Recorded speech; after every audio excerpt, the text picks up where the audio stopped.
நினைத்தீரையா, மனதார நன்றி சொல்வேன். என்னை மறவாமல் நினைத்தீரையா, மனதார நன்றி சொல்வேன். இரவும் பகலும் என்னை நினைத்து இதுவரை நடத்தினீரே.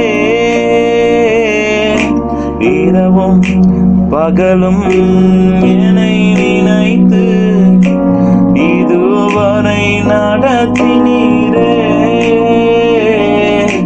நன்றி நன்றி ஐயா, கோடி கோடி நன்றி ஐயா. நன்றி நன்றி ஐயா,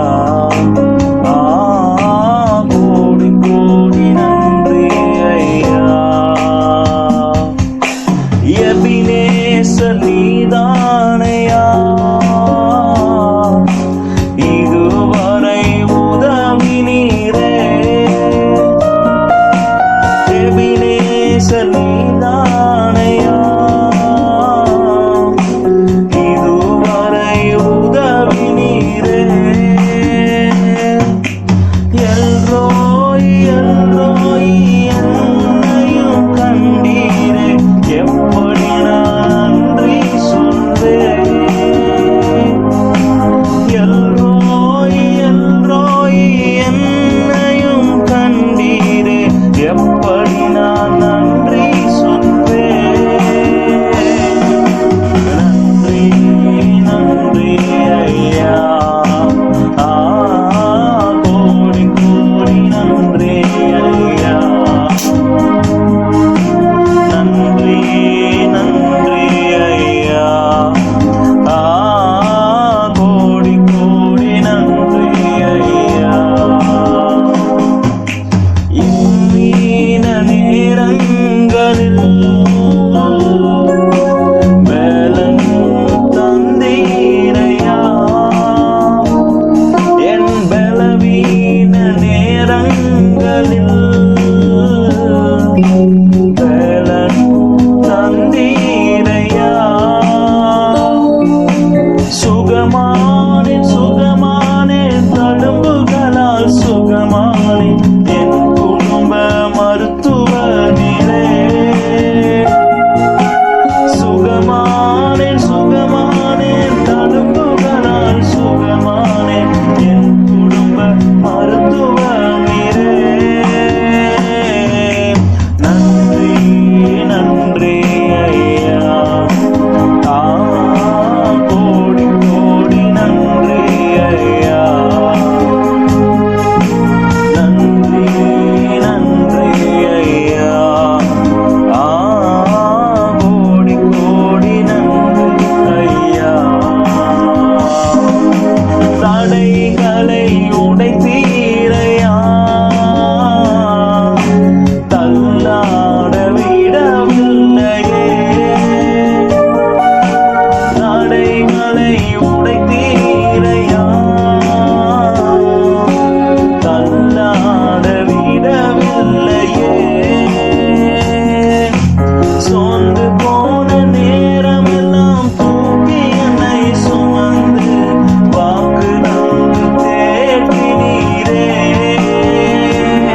நான் சோர்ந்து போன நேரமெல்லாம் தூக்கி என்னை சுமந்து வாக்கு தந்து தேற்றினீரே.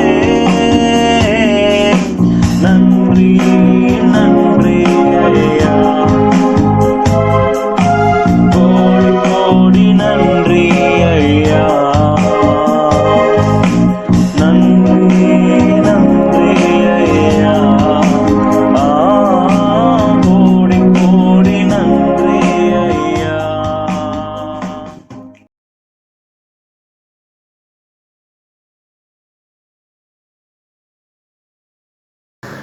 பிதா குமாரன் பரிசுத்த ஆவியின் நாமத்தினாலே ஆமென். பரிசுத்த ஓய்வு நாளின் கால வேளையில் ஆண்டவரை ஆராதிக்கும்படியாக உங்களுடைய இல்லங்களிலிருந்து இந்த காணொளி காட்சி மூலமாக ஆண்டவரை நோக்கி பார்க்க அமர்ந்திருக்கிற நாம் ஒன்றிணைந்தவர்களாக ஆண்டவரையே நோக்கி பார்ப்போம், செபிப்போம். இரக்கத்தில் ஐஸ்வர்யமுள்ள ஜீவனுள்ள தகப்பனே, மனமகிழ்ச்சியான பரிசுத்த ஓய்வு நாளின் கால வேளைக்காக உமக்கு நன்றி செலுத்துகிற ஆண்டவரே, உம்முடைய ஆலயத்திலிருந்து ஒன்று கூடி உம்மை ஆராதிக்க முடியாவிட்டாலும் என் ஆண்டவர் எங்களுக்கு கற்றுக் கொடுத்ததான ஆண்டவரே, எங்களுடைய இல்லங்களிலிருந்து உம்மை நோக்கி பார்க்கிற உன்னதமான அனுபவங்களை நாங்கள் அனைவரும் ஒன்றிணைந்தவர்களாக உம்மை நோக்கி பார்க்கிற இந்த சூழலுக்காக உமக்கு நன்றி செலுத்துகிற ஆண்டவரே, இந்த கால வேளையில் எங்களை ஒரு விசை கூட உம்முடைய கரத்தில் நாங்கள் தாழ்த்துகிறோம். பாடுகளோடு கூட, போராட்டங்களோடு கூட, அங்கலாய்ப்புகளோடு கூட, ஆண்டவரே பீதியோடு கூட காணப்படுகிற மக்கள் மத்தியில் உம்மை ஆராதிக்கும்படியாக தேவரீர் இந்த நாளில் எங்களை பாராட்டின கிருபைகளுக்காக உமக்கு நன்றி செலுத்துகிறப்பா. ஆண்டவரே, இந்த பாடுகளும் போராட்டங்களும் இந்த மரண பீதிகளும் இனி எனக்கு வந்துவிடுமோ, இத்தகையதானே ஆண்டவரே இந்த கொடூர தொற்று எனக்கு வந்துவிடுமோ என்று அச்சத்தில் வாழ்ந்து கொண்டிருக்கிற அந்த மக்களோடு கூட எங்களையும் ஆண்டவரே நாங்கள் இணைத்து கொள்கிறோம். என் ஆண்டவர் சமாதானத்தின் தேவன், இந்த சமாதானத்தை இந்த உலகத்தில் வைத்து சென்ற என் ஆண்டவருடைய வல்லமை எங்கள் ஒருவருக்குள்ளாக கடந்து வரும்படியாக உடைய கரத்தில் நாங்கள் அர்ப்பணிக்கிறோம். விசேஷமாக எங்களுடைய சென்னை பட்டணத்தினுடைய கரத்தில் அர்ப்பணிக்கிற ஆண்டவரே, மரண பீதியில் ஆண்டவரே கலங்கி போயிருக்கிற எங்களுடைய சென்னை பட்டணத்தை என் ஆண்டவர் இந்த நாளில் நினைத்தருள வேண்டும் என்று சொல்லி உடைய கரத்திலே தாழ்த்துகிறோம்.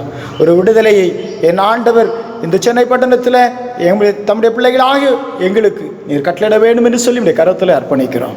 தாழ்த்துகிற ஆண்டவரை, எங்களுடைய ஜெபத்தையும் விண்ணப்பத்தையும் கேட்கிற என் ஆண்டவர் தம்முடைய வல்லமையை இந்த நாளில் தேவரீர் நீர் இறங்க செய்கிறதற்காக உமக்கு நன்றி செலுத்துகிறோம். ஒரு நாட்களில் பூரண சுகத்தை ஆண்டவரே முழு உலகமும் பெற்றுக்கொண்டது என்று சொல்ல அந்த மகிழ்ச்சிகரமான இந்த செய்தியை கேட்டு நாங்கள் உம்மை மகிமைப்படுத்த என் ஆண்டவர் எங்களுக்கு உதவி செய்வீராக தாழ்த்தி அர்ப்பணிக்கிறோம். இயேசுவின் மூலம் ஜெபங்களும் நல்ல பிதாவே, ஆமென். நம்முடைய ஆராதனைக்கு ஆரம்பமாக நாம் யாவரும் எழுந்து நிற்போம்.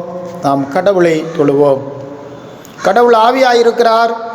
அவரை தொழுது கொள்கிறவர்கள் ஆவியோடும் உண்மையோடும் அவரை தொழுது கொள்ள வேண்டும். நம்முடைய பிதாவாகிய கடவுளாலும் கர்த்தராகிய இயேசு கிறிஸ்துவினாலும் உங்களுக்கு கிருபையும் சமாதானம் உண்டாவதாக. இது கர்த்தர் உண்டு பண்ணின நாள், இதிலே களி கூர்ந்து மகிழ கடவோம். சூரியன் உதிக்கும் திசை தொடங்கி அது அஸ்தமிக்கும் திசை மட்டும் கர்த்தருடைய நாமம் துதிக்கப்படுவதாக. கடவுள் ஒளியாயிருக்கிறார். அவரில் எவ்வளவேனும் இருள் இல்லை. அவர் ஒளியில் இருக்கிறது போல நாமும் ஒளியிலே நடந்தால் ஒருவரோடு ஒருவர் ஐக்கியப்பட்டிருப்போம். அவருடைய குமாரனாகிய இயேசு கிறிஸ்துவின் இரத்தம் சகல பாவங்களை நீக்கி நம்மை சுத்திகரிக்கும். திரியே கடவுளை போற்றுவோம். எங்கள் தந்தையாம் கடவுளே, முது வல்லமையாலும் ஞானத்தாலும் எல்லாவற்றையும் படைத்து முது குமார் நீங்கள் இரட்சகராக தரும்படி உலகத்தில் அன்பு கூர்ந்தீரே, உம்மை போற்றுகிறோம்.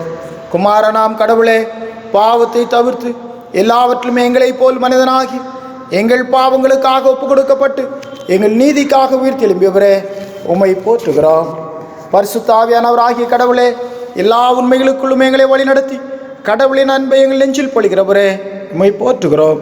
பிதா, குமார், பரிசுத்த ஆவியாகிய கடவுளே, உமக்கே காலமும் எல்லா புகழும் மகிமையும் உண்டாவதாக. ஆமென்.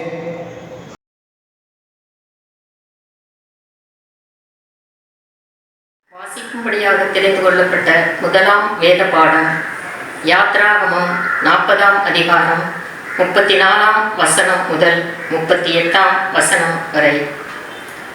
அப்பொழுது ஒரு மேகம் ஆசரிப்பு கூடாரத்தை மூடினது. கர்த்தருடைய மகிமை வாசஸ்தலத்தை நிரப்பிற்று. மேகம் அதன் மேல் தங்கி கர்த்தருடைய மகிமை வாசஸ்தலத்தை நிரப்பினதினால் மோசே ஆசரிப்பு கூடாரத்துக்குள் பிரவேசிக்க கூடாமல் இருந்தது. வாசஸ்தலத்திலிருந்து மேகம் மேலே எழும்பும் போது இஸ்ரவேல் புத்திரர் பிரயாணம் பண்ண புறப்படுவார்கள். மேகம் எழும்பாதிருந்தால் அது எழும்பும் நாள் வரைக்கும் பிரயாணம் பண்ணாதிருப்பார்கள். இஸ்ரவேல் வம்சத்தார் பண்ணும் எல்லா பிரயாணங்களிலும் அவர்கள் எல்லாருடைய கண்களுக்கும் பிரத்யட்சணமாக பகலில் கர்த்தருடைய மேகமும் இரவில் அக்கினியும் வாசஸ்தலத்தின் மேல் தங்கி இருந்தது. பாடம் முடிந்தது. தேவனுக்கே மகிமை உண்டாவதாக.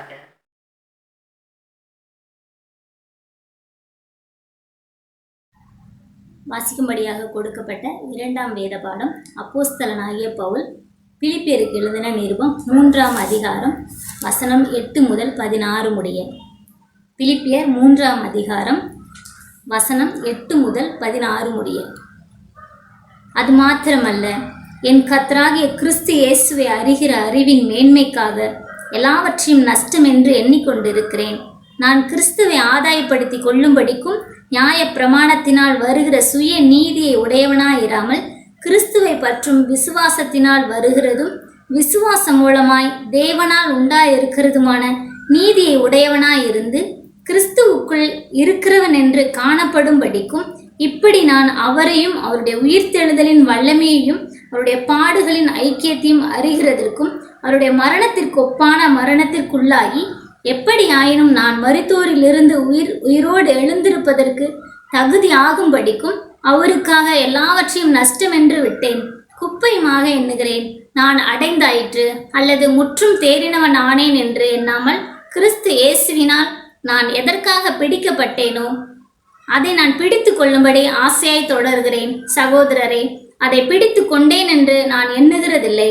ஒன்று செய்கிறேன், பின்னானவைகளை மறைந்து முன்னானவைகளை நாடி கிறிஸ்து இயேசுவுக்குள் தேவன் அழைத்த பரம அழைப்பின் பந்தய பொருளுக்காக இலக்கை நோக்கி தொடர்கிறேன். ஆகையால் நம்மில் தேறினவர்கள் யாவரும் இந்த சிந்தையாய் இருக்க கடவும். எந்த காரியத்திலாவது நீங்கள் வேறே சிந்தையாய் இருந்தால் அதையும் தேவன் உங்களுக்கு வெளிப்படுத்துவார்.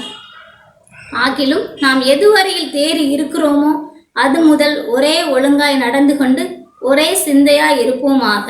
பாடம் முடிந்தது.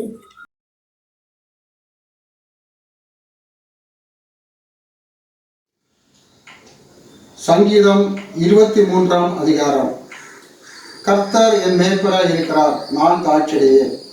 அவர் என்னை புல்லுள்ள இடங்களில் மேய்த்து அமர்ந்த தண்ணீர்கள் அண்டையில் என்னை கொண்டு போய் விடுகிறார்.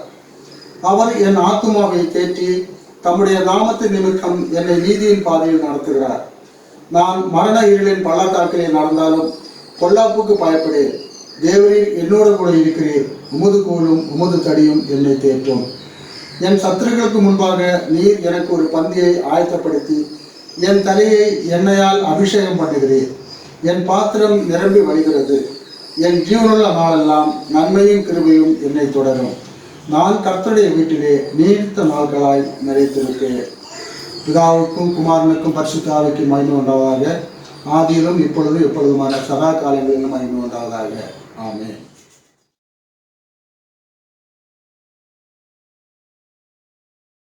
வாசிக்கும்படியாக தெரிந்து கொள்ளப்பட்ட சுவிசேஷ பகுதி லூக்கா எழுதின சுவிசேஷம் 24ஆம் அதிகாரம் வசனங்கள் 13 முதல் 33 முடிய. அன்றைய தினமே அவர்களில் 2 பேர் எருசலேமுக்கு 7 அல்லது 8 மைல் தூரமான எம்மாவு என்னும் கிராமத்துக்கு போனார்கள். போகையில் இந்த வர்த்தமானங்கள் யாவையும் குறித்து அவர்கள் ஒருவரோடு ஒருவர் பேசிக்கொண்டார்கள். இப்படி அவர்கள் பேசி சம்பாஷித்துக் கொண்டிருக்கையில் இயேசுதாமே சேர்ந்து அவர்களுடைய கூட நடந்து போனார். ஆனாலும் அவரை அறியாதபடிக்கு அவருடைய கண்கள் மறைக்கப்பட்டிருந்தது. அப்பொழுது அவர் அவர்களை நோக்கி, நீங்கள் துக்கமுள்ளவர்களாய் வழிநடந்து ஒருவருக்கொருவர் சொல்லிக் கொள்ளுகிற காரியங்கள் என்னவென்று கேட்டார். அவர்களில் ஒருவனாகிய கிளியோப்பா என்பவன் பிரதியுத்தமாக, இந்நாட்களில் எருசலேமிலே நடந்தவைகளை அறியாதபடிக்கு நீர் அந்நியராய் இருக்கிறீரோ என்றான். அவர் எவைகள் என்றார். அதற்கு அவர்கள், நசரேயனாகிய இயேசுவை குறித்தவைகளே அவர் தேவனுக்கு முன்பாகவும் ஜனங்கள் எல்லாருக்கும் முன்பாகவும் செய்கையிலும் வாக்கிலும் வல்லமையுள்ள தீர்க்கதரிசியாய் இருந்தார். நம்முடைய பிரதான ஆசாரியரும் அதிகாரிகளும் அவரை மரண ஆக்கினைக்குட்படுத்தி சிலுவையில் அறைந்தார்கள். அவரே இஸ்ரவேலை மீட்சி ரட்சிப்பவர் என்று நாங்கள் நம்பியிருந்தோம். இவைகள் சம்பவித்து இன்று 3 நாளாகிறது. ஆனாலும் எங்கள் கூட்டத்தை சேர்ந்த சில ஸ்திரீகள் அதிகாலமே கல்லறையிலே இடத்திற்கு போய் அவருடைய சரீரத்தை காணாமல் திரும்பி வந்து அவர் உயிரோடு இருக்கிறார் என்று சொன்ன தேவதூதரை தரிசித்தோம் என்று சொல்லி எங்களை பிரமிக்க பண்ணினார்கள். அப்பொழுது எங்களிலே சிலர் கல்லறை இடத்துக்கு போய் ஸ்திரீகள் சொன்னபடியே கண்டார்கள், அவரையோ காணவில்லை என்றார்கள். அப்பொழுது அவர் அவர்களை நோக்கி, தீர்க்கதரிசிகள் சொன்ன யாவையும் விசுவாசிக்கிறதுக்கு புத்தியில்ல மந்த இருதயம் உள்ளவர்களே, கிறிஸ்து இவ்விதமாய் பாடுபடவும் தமது மகிமையில் பிரவேசிக்கவும் வேண்டியதில்லையா என்று சொல்லி மோசே முதலிய சகல தீர்க்கதரிசிகளும் எழுதின வேத வாக்கியங்கள் எல்லாவற்றிலும் தம்மை குறித்து சொல்லியவைகளை அவர்களுக்கு விவரித்து காண்பித்தார். அத்தருணத்தில் தாங்கள் போகிற கிராமத்துக்கு சமீபமானார்கள். அப்பொழுது அவர் அப்புறம் போகிறவர்கள் போல காண்பித்தார். அவர்கள் அவரை நோக்கி, நீர் எங்களுடைய தங்கியிலும் சாயங்காலம் ஆயிற்று, பொழுது போயிற்று என்று அவரை வருந்தி கேட்டுக்கொண்டார்கள். அப்பொழுது அவர் அவர்களுடைய தங்கும்படி உள்ளே போனார். அவர் பந்தியிருக்கையில் அவர் அப்பத்தை எடுத்து ஆசீர்வதித்து அதை பிட்டு அவர்களுக்கு கொடுத்தார். அப்பொழுது அவர்களுடைய கண்கள் திறக்கப்பட்டு அவரை அறிந்தார்கள். உடனே அவர் அவர்களுக்கு மறைந்து போனார். அப்பொழுது அவர்கள் ஒருவரை ஒருவர் நோக்கி, வழியிலே அவர் நம்முடைய பேசி வேத வாக்கியங்களை நமக்கு விளங்க காட்டின பொழுது நம்முடைய இருதயம் நமக்குள்ளே கொழுந்து விட்டு எரியவில்லையா என்று சொல்லிக்கொண்டு அந்நேரமே எழுந்திருந்து எருசலேமுக்கு திரும்பி போய் 11 அவரோடு இருந்தவர்களும் கூடியிருக்க கண்டு என்பதே. வாசிக்க வேண்டிய சுவிசேஷவாதம் வாசித்து முடிச்சாற்று. தேவனுக்கே மகிமை உண்டாவதாக.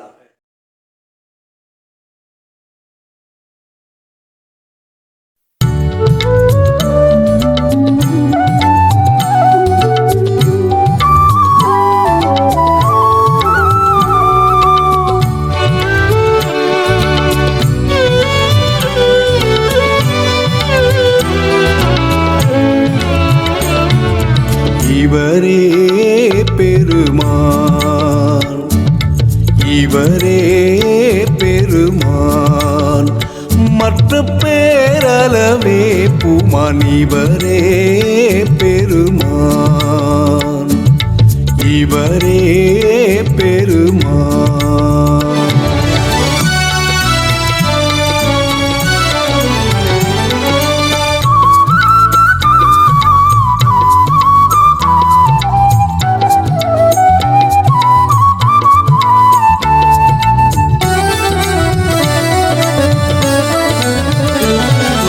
கவலைக்கிடம் கொடுத்தறியார், பெரு பாவவினை யாதுமே தெரியார். கவலைக்கிடம் கொடுத்தறியார், பெரு பாவவினை யாதுமே தெரியார். இப்புவன மீது நமக்குரியார், இவரே பெருமான், இவரே பெருமான்.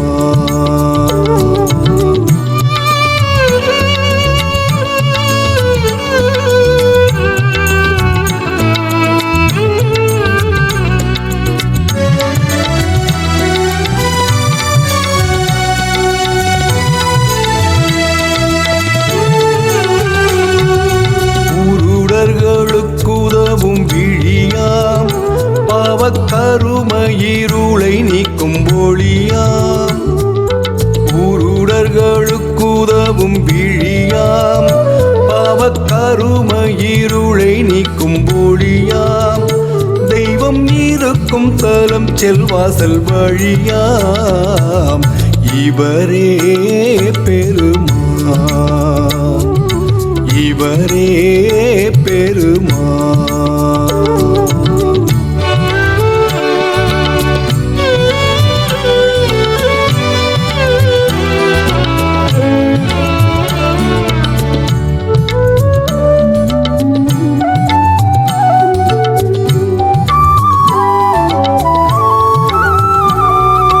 பலபினி தீர்க்கும் பரிகாரி, சொல்லும் வலமையில் மிக்க விபகாரி. பலபினி தீர்க்கும் பரிகாரி, சொல்லும் வலமையில் மிக்க விபகாரி.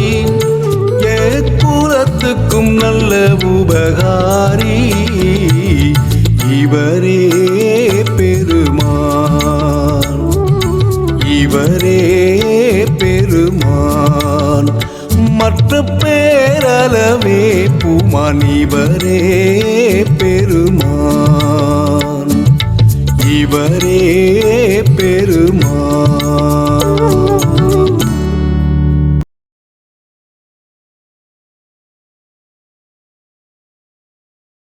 நாம் ஜெபம் செய்வோம்.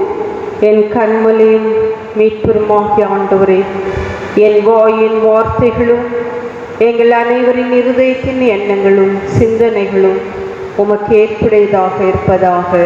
ஆமேன். உங்கள் அனைவரையும் ஆண்டவராகிய இயேசு கிறிஸ்துவின் திருப்பெயரிலே வாழ்த்துகிறேன். இந்த 5வது மாதத்திலே இந்த 3ஆம் நாள் ஓய்வு நாளிலே ஆண்டவர் நாம் ஒவ்வொருவருக்கும் ஜீவனையும் சுகத்தையும் பலத்தையும் அருளிருக்கிறார். அதற்காக முதலாவது நாம் இல்லங்களிலிருந்து குடும்பமாய் கடவுளுக்கு நன்றி செலுத்துவோம். இந்த 5வது மாதத்திலே நாம் நுழைந்திருக்கிறோம். இந்த 2020ஆம் ஆண்டு தொடங்கி எத்தனையோ இடர்பாடுகள், இக்கட்டுகள், கொடிய நோய்கள், மரண இருள்கள் எல்லாவற்றின் மத்தியிலும் ஆண்டவர் அதின் நேரத்திலே நம்மை தாங்கி நம்மை வழிநடத்தி கொண்டு வந்திருக்கிறார். அதற்காக நாம் ஆண்டவருக்கு நன்றி செலுத்துகிறோம். இது தொடர்ந்து நாம் உயர்த்த ஆண்டவரை பற்றி நாம் சிந்தித்து கொண்டிருக்கிறோம், தியானித்து கொண்டிருக்கிறோம். உயர்த்த ஆண்டவர் நம்மோடு கூட இருக்கிறார், இருந்தார், இருக்கிறார், இருப்பார். ஆகவே இந்த நாளிலே நாம் கடவுளை உள்ளத்தின் ஆழத்திலிருந்து நாம் அவருக்கு நன்றி செலுத்துகிறோம். இந்த நாளிலும் இந்த மே மாதத்திலே இந்த 3வது நாளிலே நமக்கு கொடுக்கப்பட்ட தலைப்பு உயிர்த்தெழுந்த கிறிஸ்துவுடன் அன்றாட வாழ்வில் ஒன்றிப்பு.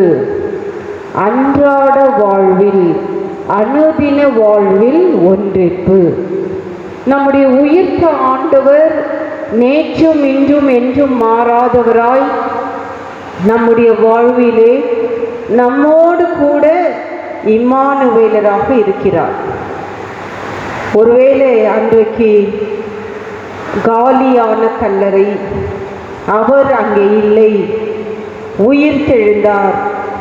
மரியாளுக்கும் மற்ற பெண்களுக்கும் சீடர்களுக்கும் தன்னை அவர் வெளிப்படுத்தினார்.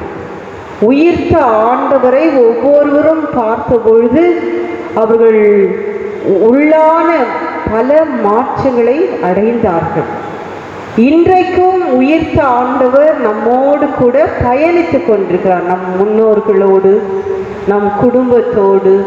இன்றைக்கும் மிகமான கோரமான சூழலிலும் ஆண்டவர் நம்மை அழகாக, நேர்த்தியாக நம்மை தாங்கி, நம்மை ஏந்தி இந்த 5வது மாதத்திற்குள்ளே வழிநடத்தி கொண்டிருக்கிறார். இன்றைக்கு நாம் கொடுக்கப்பட்ட பகுதி யாத்ராகமமாக இருக்கட்டும், ஒரு லூக்கா நற்செய்தி நூல் 24ஆம் அதிகாரமாக இருக்கட்டும், இந்த திருமறை முழுவதிலும் கடவுள் ஒவ்வொரு மனிதனோடும் ஒன்றிருந்து அவர்களோடு, அவர்களுடைய வாழ்விலே, அவருடைய துயரங்களிலே, அவருடைய வேதனைகளிலே, அவருடைய இடர்பாடுகளிலே அவர்களோடு இணைந்து ஆண்டவர் வழி நடத்தினார். ஏனென்றால் இந்த பழைய ஏற்பாட்டு பகுதியிலே இந்த யாத்திராகமம், விடுதலை பயணம், இந்த பயணத்திலே இஸ்ரவேல் கூட்ட மக்களோடு ஆண்டவர் அவர்களோடு இணைந்து அவர்களை அந்த அடிமைதன வாழ்விலிருந்து அந்த வனாந்திரத்திலே மோசையோடு அவர்களை மிக அழகாக வழிநடத்தி கொண்டு வந்தார். எத்தனையோ இடர்பாடுகள், கசந்த மாறா, செங்கடல், சிவந்த சமுத்திரம், பார்வோன்கள் எல்லாவற்றின் மத்தியிலும் அவரோடு ஒன்றித்து அவர்களோடு உடனிருந்தார், இணைந்திருந்தார். ஆகவே தான் அவர் வாக்குத்தத்தம் பண்ணினபடி பாலும் தேனும் ஓடுகிற கானான் தேசத்துக்குள் நுழைவதற்கு கிருபை பாராட்டினார்.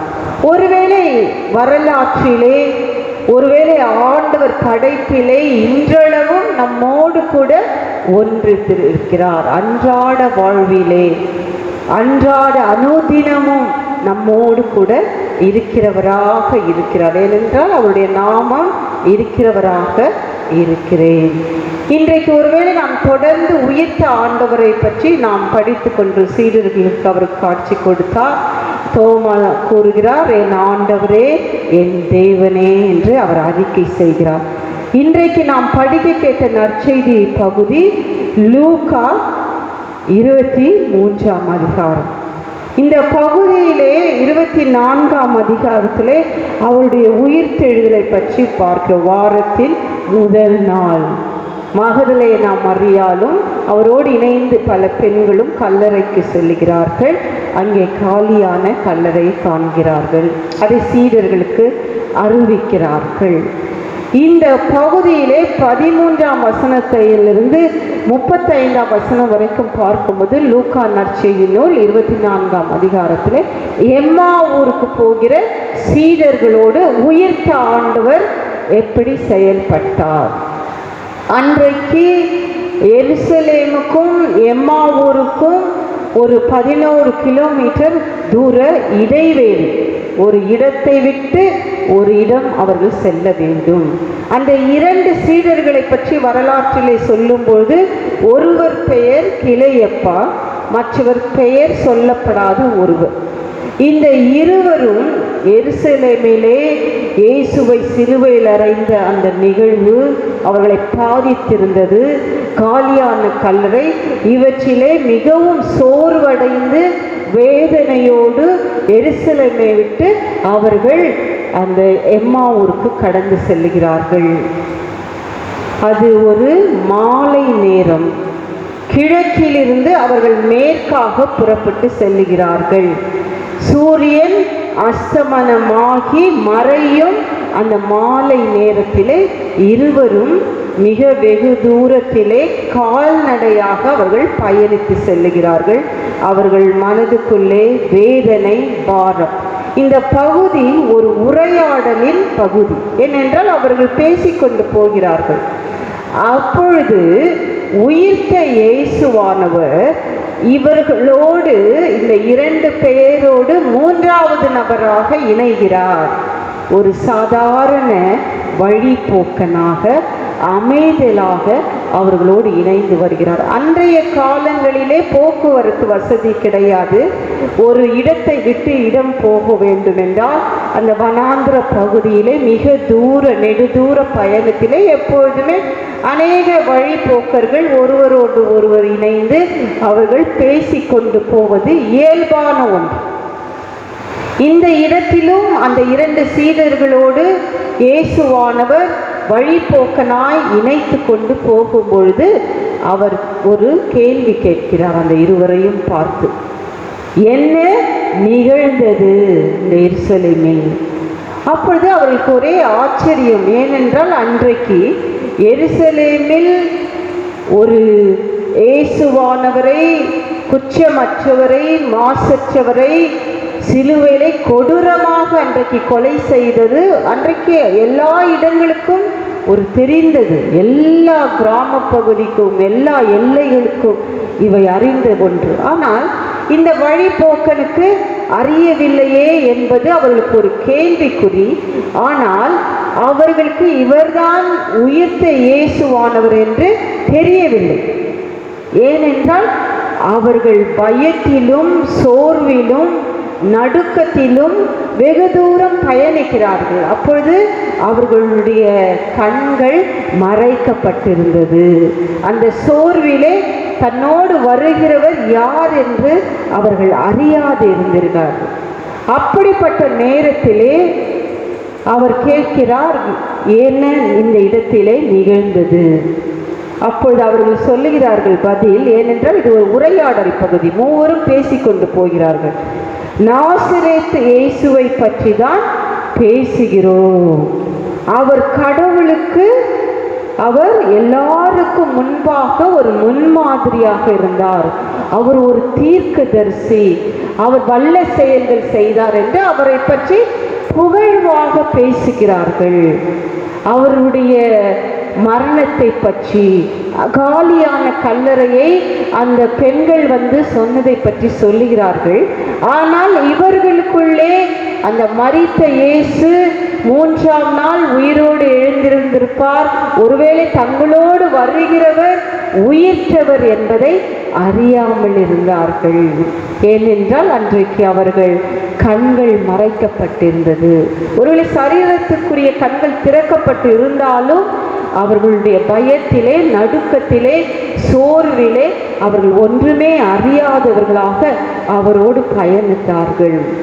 இந்த இயேசு கிறிஸ்துவை பற்றி அவர்கள் அவரிடத்திலே சொல்லுகிறார். மரித்தவரை பற்றி தான் பேசிக் கொண்டிருக்கிறார்களே ஒழிய அவர்களுக்கு உயிர்த்தவர் நம்மோடு கூட இருக்கிறார் என்பதை அறியவில்லை. அப்பொழுது இந்த பகுதியிலே லூக்கா நற்செய்தி நூல் 24ஆம் அதிகாரம் 25ஆம் வசனத்திலே இயேசுவானவர் அவர்களிடத்தில் ஒன்று சொல்லுகிறார். நீங்கள் அறிவிலிகள், புத்தியற்றவர்கள், நீங்கள் மந்த இருதயம் உள்ளவர்கள் என்று சொல்லுகிறார்கள். அப்பொழுது அவர்களுக்கு புரியவில்லை. ஏனென்றால் இந்த பகுதியை நாம் படிக்கும்போது அந்த மாலை நேரம், இருள் வருகின்ற நேரத்திலே இந்த உலகத்தின் ஒளியாகிய உயிர்த்த இயேசு கிறிஸ்து அவர்களோடு இருப்பது அவர்கள் அறியவில்லை. ஏனென்றால் நம்முடைய ஆண்டவராகிய இயேசு கிறிஸ்து நானே ஒளியாயிருக்கிறேன் என்று சொன்னார். இந்த உலகத்திற்கு ஒளி, அந்த இருளுக்குள்ளே இருக்கிற, அறியாமைக்குள்ளே இருக்கிற அவர்களோடு அந்த ஒளியானவர், உயிர்த்த ஆண்டவர் தன்னை இணைத்து கொள்ளுகிறார். நாம் எப்பொழுதுமே உயிர்த்த ஆண்டவரோடு ஒன்றித்து இருக்கும்பொழுது நம் வாழ்விற்குள்ளே ஒருவேளை நாம் இருளில் மூழ்கியிருந்தாலும், அறியாமையில் மூழ்கியிருந்தாலும், பயத்தில் மூழ்கியிருந்தாலும் ஆண்டவர் நம்மை அவற்றிலிருந்தெல்லாம் நம்மை விடுவிக்கிறவராயிருக்கிறார். ஆகவேதான் இன்றைக்கு நம்முடைய வாழ்விலே ஒவ்வொருவருடைய வாழ்க்கையிலும் உயிர்த்த ஆண்டவர் மிக மிக முக்கியமானது. அவரோடு கூட அன்றாட வாழ்விலே அனுதினமும் ஒவ்வொரு நிமிஷமும் நாம் அவரோடு தான் பயணிக்க வேண்டும், அவரோடு தான் நாம் இருக்க வேண்டும். அப்பொழுதுதான் ஆண்டவர் நம்மை இருளிலிருந்து நம்ம என்ன பண்ணுவார், மாற்றுவார். இந்த பகுதியில் அவர் கேட்கிறார், 25ஆவது வசனத்திலே அவர்களை பார்த்து கேட்கிறார். இயேசு அவர்களை நோக்கி, அறிவிலிகளே, இறைவாக்கினர்கள் உரைத்த எல்லாவற்றையும் நம்ப இயலாத மந்த புத்தியுள்ளவர்களே. ஏனென்றால் அவர் உயிரோடு வாழ்ந்த பொழுது எங்கெல்லாம் அவர்கள் கூடினார்களோ, ஒருவேளை சீடர்களோடு, ஒரு கூட்ட மக்களோடு அவர்கள் கூடும் பொழுதெல்லாம் இயேசுவானவர் தன் மரணத்தை பற்றி சொன்னார், தன்னுடைய உயிர்த்தெழுதலை பற்றி சொன்னார், 3ஆம் நாள் நான் உயிரோடு எழுந்திருப்பேன், இறையரசை பற்றி சொன்னார். அப்பொழுது அவர்களுக்கு அது புரியவில்லை. அதன் பிற்பாடு இவர்களோடு அந்த 11 கிலோமீட்டர் அவர்கள் பயணித்து வரும்பொழுது அந்த பகுதியிலே ஒரு இறைவேண்டல் இருக்கிறது. ஏனென்றால் அது மாலை பொழுது, இரவு நேரம் நெருங்குகிறது.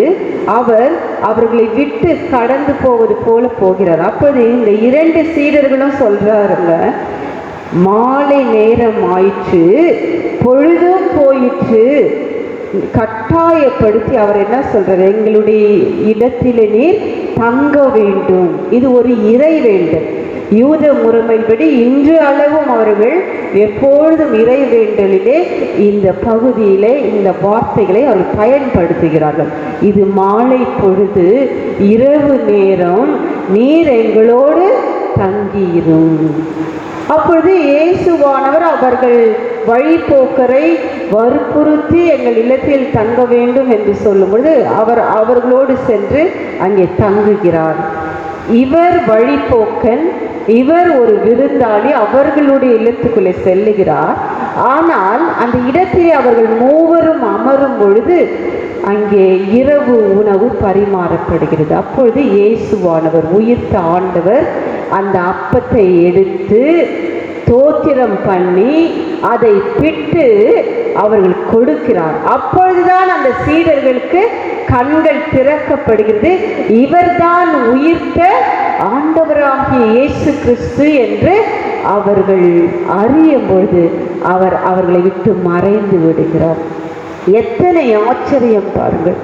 உயிர்த்த ஆண்டவர் துயரத்தோடும் துன்பத்தோடும் ஏமாற்றத்தோடும் எருசலேமிலிருந்து எம்மாவூருக்கு அவர்கள் போகும் பொழுது அவர்களோடு ஒரு சாதாரண வழிபோக்கனாய் தன்னை இணைத்து கொண்டு அவர்களோடு பேசுகிறார். அவருடைய பாரங்கள் என்ன, அவருடைய கவலைகள் என்ன, அவருடைய குறைவுகள் என்ன என்று அவர்களோடு கேட்டு அதை விளக்குகிறார்.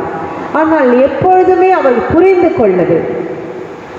ஆகவேதான் அவர் சொல்லுகிறார், நீங்கள் அறிவியலிகள், மந்த புத்தியுள்ளவர்கள்.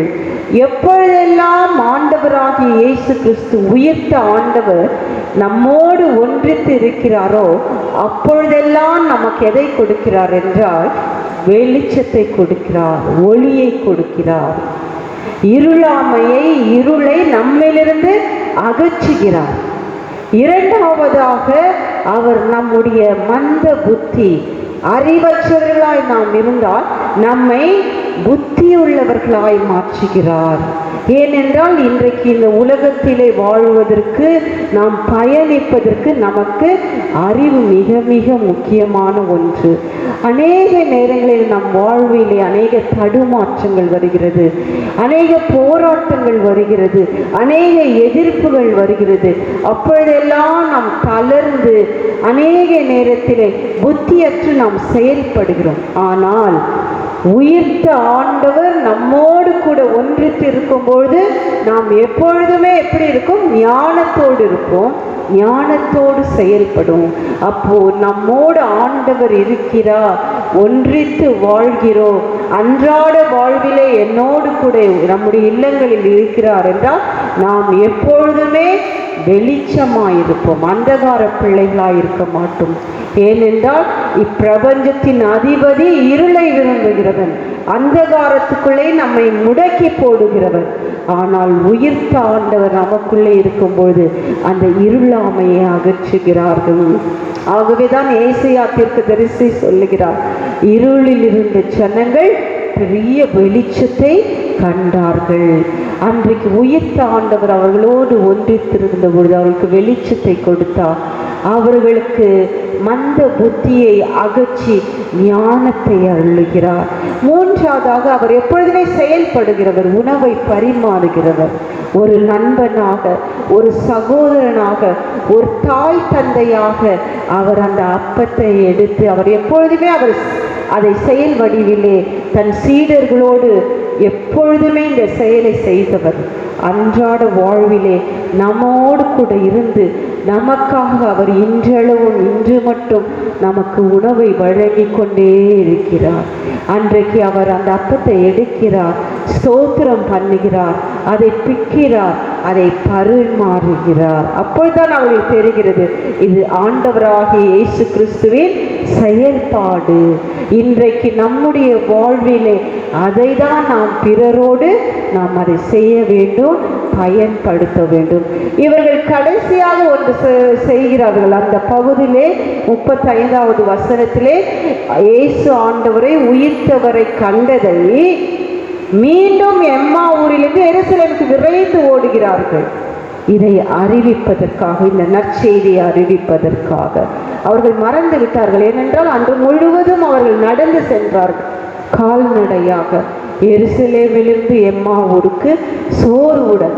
ஆனால் உயிர்த்த ஆண்டவரை பார்த்த பின்பு மிக உற்சாகத்தோடு அந்த நற்செய்தியை அறிவிப்பதற்காக மீண்டும் எம்மா ஊரிலிருந்து எருசலேமுக்கு விரைந்து ஓடி அந்த சீடர்களோடு பகிர்ந்து கொள்கிறார். ஆண்டவராகிய இயேசு கிறிஸ்து உயிர்த்தார், எங்களோடு இணைந்து வந்தார், எங்களுக்கு அப்பத்தை பரிமாறினார். இன்னும் நம்முடைய வாழ்விலே, அவர்கள் வாழ்விலே பார்த்த பிற்பாடு ஒரு பெரிய சந்தோஷம்.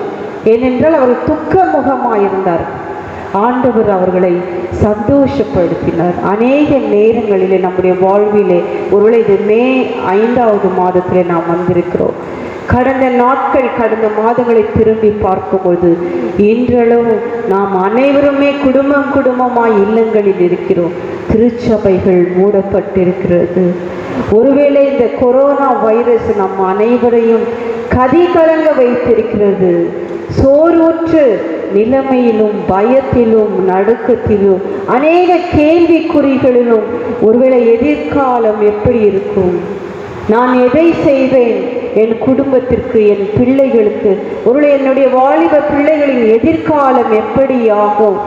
வேலை இல்லை, உணவு இல்லை, ஒருவேளை என்னிடம் பணம் இல்லை, எத்தனையோ இடர்பாடு, வேதனை. நம்முடைய உள்ளங்கள் இன்றைக்கு மிக மிக சோர்ந்து இருக்கலாம். அன்றைக்கு ஒருவேளை எம்மாவூர் சீடர்களைப் போல துக்க முகமாக இருக்கலாம், துக்க மனதாக இருக்கலாம். ஆனால் நாம் ஒருபோதும் நம்முடைய விசுவாசத்தை கைவிடக்கூடாது. ஏனென்றால் நாம் ஆராதிக்கிற தேவன் உயிருள்ளவர். உயிர்த்த ஆண்டவரோடு அன்றாட வாழ்விலே நான் பயணிக்கும் போது இவையெல்லாம் எதுவும் என்னை ஒன்றும் செய்யாது.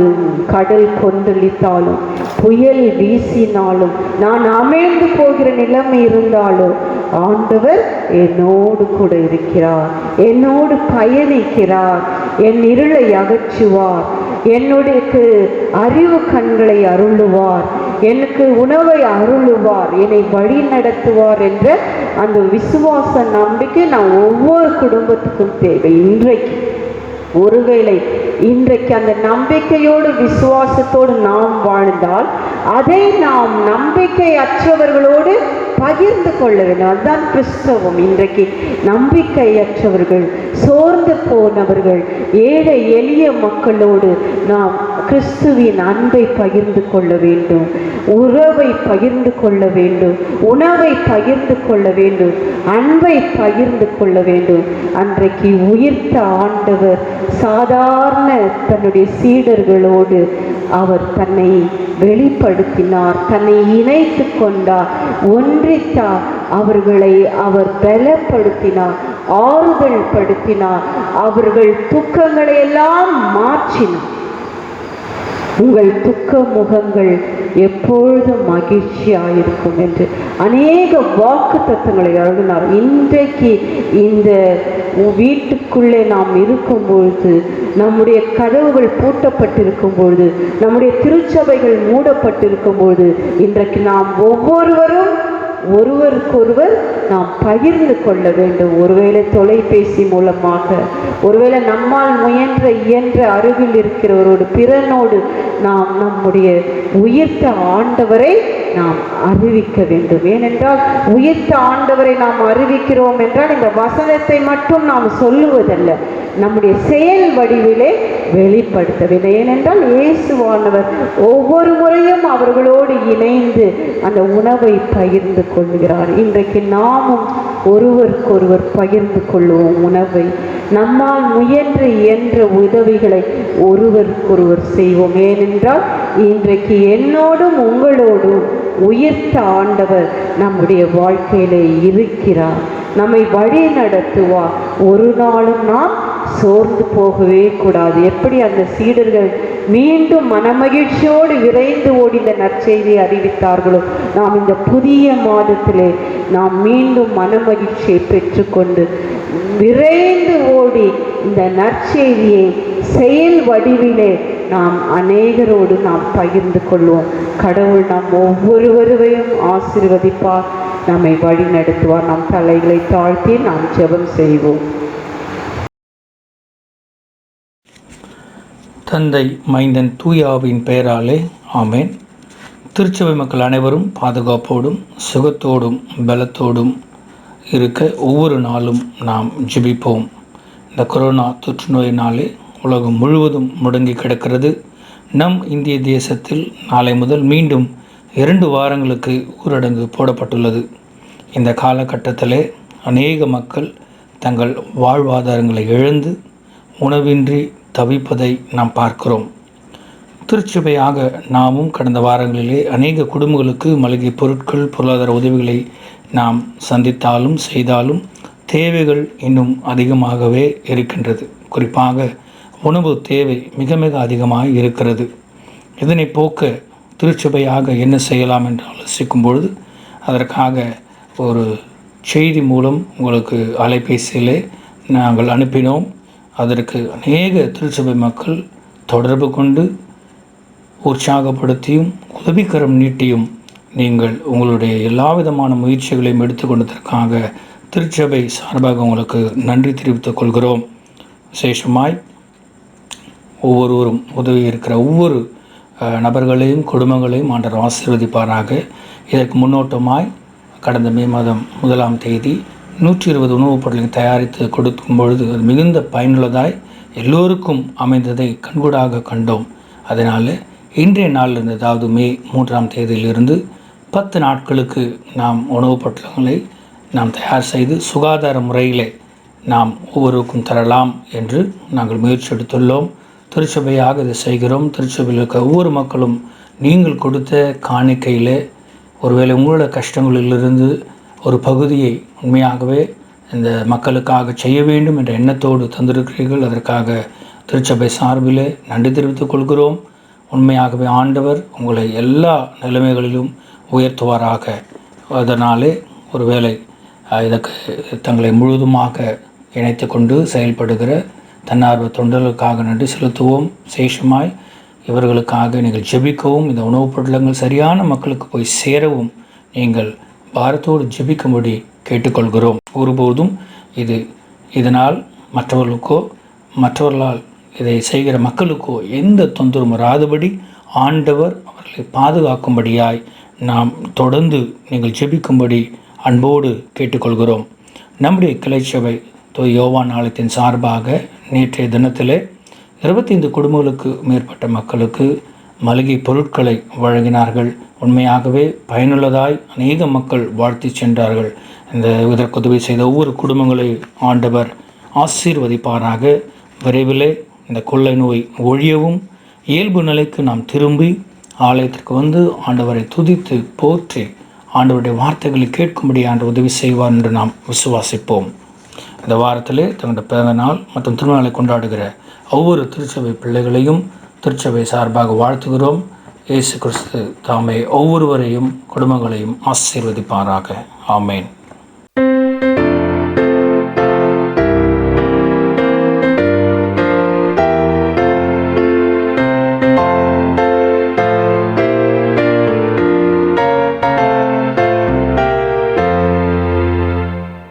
இன்று பிறந்த நாள், திருமண நாள் காண்கிற அனைவரையும் திருச்சபை சார்பாக வாழ்த்துகிறோம்.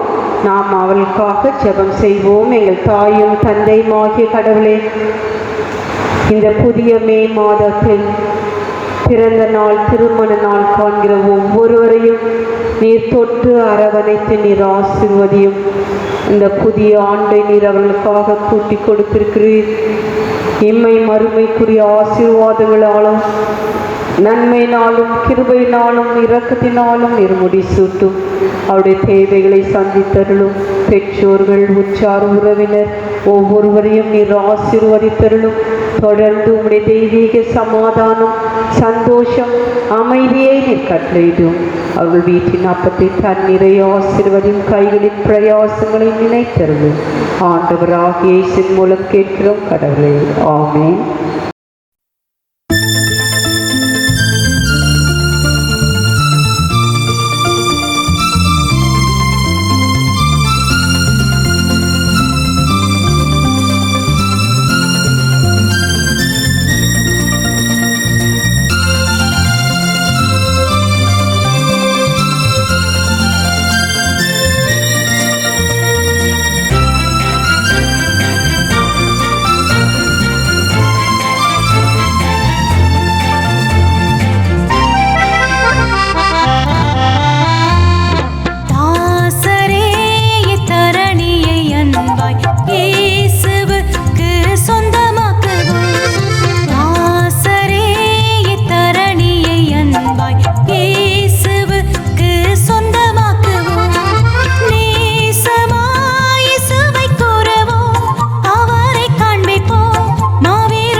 நாம் ஜெபம் செய்வோம். எங்கள் தாயும் தந்தையுமாகிய கடவுளே, இந்த மே மாதத்தின் 3ஆம் நாள் முதல் ஓய்வு நாளுக்காய் நன்றி செலுத்துகிறோம்.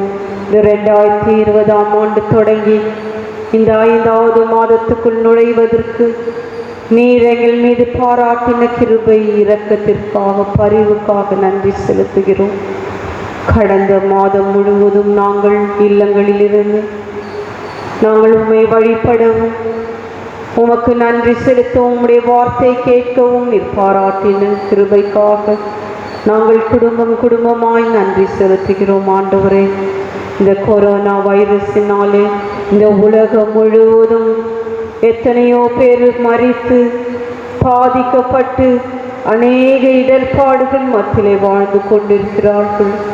எங்கள் நாட்டிலும் ஆண்டவரே எத்தனையோ இடர்பாடுகள், எத்தனையோ போராட்டங்கள், எத்தனையோ பலவீனங்கள், எத்தனையோ இழப்புகள். ஆண்டவரே, நீர் ஒருவரே எங்களை விடுவிக்கிறவர். நாங்கள் ஆண்டவரே உம்மை மறந்திருந்தாலும் நீர் எங்களோடு ஒன்றிணைத்து கொள்ளுகிறீர். அனுதின வாழ்விலே ஆண்டவரை உயிர்த்த ஆண்டவர் எங்களோடு கூட நீர் இருக்கிறீர் என்ற அந்த விசுவாசம், அந்த நம்பிக்கையை நீர் பெருக செய்யும்படியாய் ஜெபிக்கிறோம். ஆண்டவரே, நீர் எங்களிலும் நாங்கள் உண்மையிலும் ஆண்டவரே ஒன்றித்திருக்கும்போது எங்களுடைய இருளை எல்லாம் நீர் மாற்றுகிறவர். மரண இருளாகிய கொரோனா சூழ்ந்தாலும் நீர் எங்களோடு கூட இருக்கிறீர், எங்களை வழி நடத்துகிறீர், எங்களுடைய குறைவெல்லாம் நிறைவாக்குகிறீர் என்பதை நாங்கள் நம்புகிறோம், விசுவாசிக்கிறோம், நாங்கள் அறிக்கை செய்கிறோம். ஆண்டவரே, நாங்கள் கடந்த நாட்களை திரும்பி பார்க்கும் பொழுது நீர் எங்களை எத்தனை ஆச்சரியம் அற்புதமாய் எங்கள் திருச்சபை குடும்பங்களை பாதுகாத்து பராமரித்து வழிநடத்தி கொண்டிருப்பதற்காய் நன்றி செலுத்துகிறோம். ஒரு விசையாய் ஒவ்வொருவரையும் நினைத்தருள். வயது முதிர்ந்தவர்கள், தாய்மார்கள், சகோதரிகள், வாலிப பிள்ளைகள், சிறு குழந்தைகள் ஒவ்வொருவரையும் நீர் வேலி அடைக்கும்படியாய் செபிக்கிறோம். நீர் இரத்த கோட்டைக்குள்ளே நீர் மறைத்தருளும். ஆண்டவரே, எப்பொழுதும் நாங்கள் உம்முடைய பிரசன்னத்திலே வாழ நீர் கிருபை பாராட்டும்.